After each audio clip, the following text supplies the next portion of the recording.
Hi guys! Alam nyo ba, masayang masaya kami ngayon ni Inday Rosel kasi naman, naka-Jollibee kami. Ayan, libre kami. Ano ang laman ito, Inday Rosel? Patingin. Buksan ko daw, Inday Rosel. Tadaan! Ayan, manok tapos may kanin. No, di ba mga kainday? Tapos may french fries. Yan. May spaghetti. Pasensya na kayo sa pag-pronounce ko. Kaganyan talaga. Ayan, o mga kainday. Oy, spaghetti. Yan. Siyempre, maliit yung kanin sa Jollibee.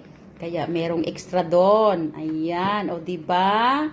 Tapos, meron kaming soft drinks dito. Siyempre, hindi maaalis yan. Ayan.